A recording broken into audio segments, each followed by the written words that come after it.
Hello mga bata! Kamusta kayo sa araw na ito?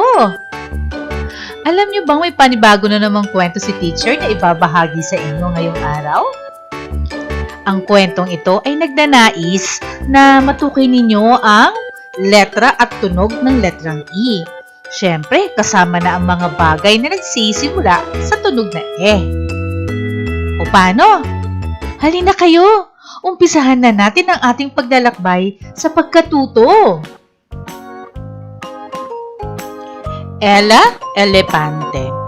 Ito ay isinulat at iginuhit ni Teacher Mary Jean M. Contado.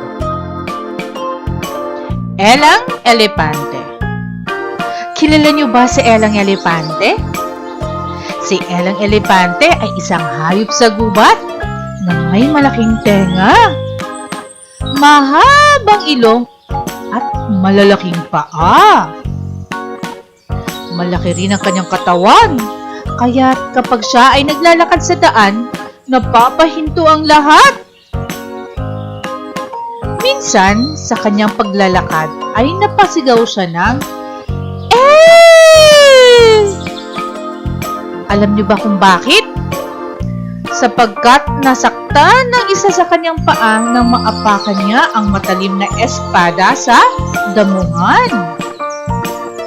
Upang hindi na muli madaanan pa ng ibang hayop at makadisgrasya, ay nilagyan niya ito ng X bilang tanda na ito'y dapat iwasan.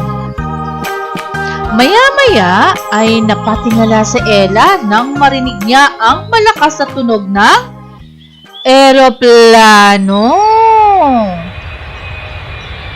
Wow! Ang sambit nito nang makita niya ang lumilipad na bagay sa himpapawid.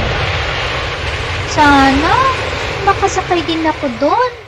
Ani nito sa sarili. Ella!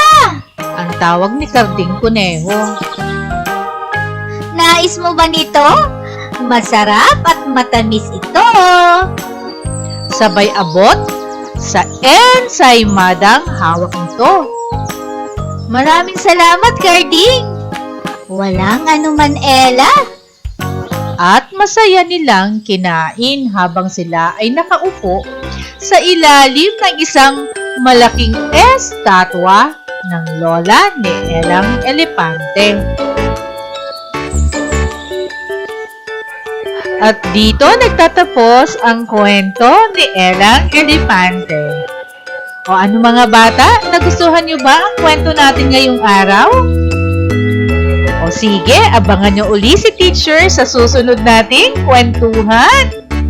Paalam!